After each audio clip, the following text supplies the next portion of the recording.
Howdy folks, John Adamson, the rehab and documentation guru. It wouldn't be a video unless it was done in my old Volvo car. And in fact, if you've watched my channel for years now, I used to do them from that old Toyota Avalon. So we just like old cars.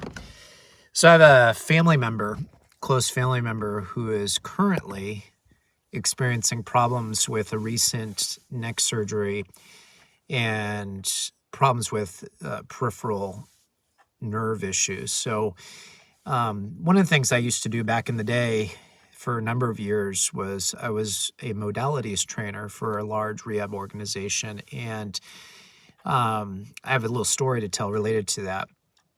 So I'd go around to different facilities and I would train therapists on different rehabilitation things like documentation, treatment of geriatric patients, etc. But part of that was the treatment utilizing modalities, Estim, ultrasound, shortwave diathermy. And we had a patient who had had a stroke, so upper motor neuron lesion. That's something to consider when I'm going to go into this new case. But had some recovery related to that.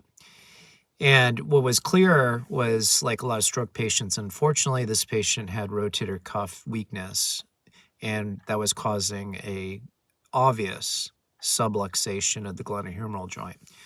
And with that, the patient had very poor active range of motion of the shoulder. Just couldn't hardly move the shoulder. And the subluxation was clearly part of the weakness equation for this particular patient. So what did we do? Well, at the time, we were using Chattanooga machines, and the nice thing about those machines was you were able to set the parameters. So, for instance, the frequency of the pulses could be set, and generally, if you're looking for a nice, smooth contraction of a muscle, you're going to be looking somewhere north of 35 pulses per second, or hertz. The other thing you look for is a long phase duration. So, and I'm a little rusty on this, forgive me for that, but I believe in those days, generally I shot for about a 200 microsecond phase duration.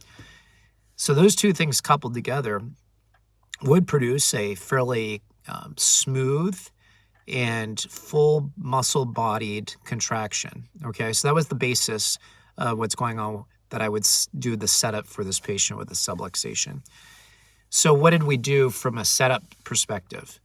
And just to give you a little more information on this patient, the patient had maybe, if I'm remembering right, about 20 to 30 degrees of active shoulder elevation, probably in scapular plane abduction. And that was it. And visible subluxation of the glenohumeral joint, probably a good 2-finger breadth subluxation. So we set up the E-stem on four pads, or 2 channels. One channel, we innervated, or I should say we put a pad over the supraspinatus. So everybody should be able to find where the supraspinatus is. And then we put the other aspect of that channel on the anterior deltoid. For the next channel, we basically tapped into the rest of the lower scapula, so infraspinatus and teres minor mainly. So those 2 channels of setup. And we set the parameters as I was discussing. So this patient, during the contraction phase, the on phase, when the E-stem was kicking in, went from a 2-finger subluxation to no subluxation. I mean, you could literally see the joint just go suck right back in, and ended up being able to do full active range of motion. Isn't that interesting? How much inhibition was going on just for the fact of the not only subluxation, but the root cause of the subluxation, which was rotator cuff inactivation. And of course, we know that rotator cuff is going to be like C5 through C7. I'm trying to remember if there was any C8 involvement as well, a little bit rusty on that. And this person, close family member who's experiencing this weakness, I'm guessing probably has a clinical subluxation and may not be completely detectable. And so my goal, partly through this video, is to provide some didactic information for the OT seeing this close family member so that when I get on the phone with her, I can discuss what a protocol might look like to utilize in this close family member. Because one of the problems functionally that this patient is having is inability to do anything ADL wise that requires reaching up because of the weakness of the shoulders. And I'd be willing to bet that a properly applied Estim protocol while performing these movements would greatly enhance the contractility of the shoulder girdle. It would also promote, I'm blanking on my E-stem terms right now, but it would probably help her to engage better motor unit recruitment. So that's why I'm doing this video. It's partly to benefit my close family member who is in rehab. Hopefully this therapist will receive my request to watch this video in addition to discussing what's going on. I haven't violated any HIPAA, but I've shared hopefully something that'll be helpful to many of you.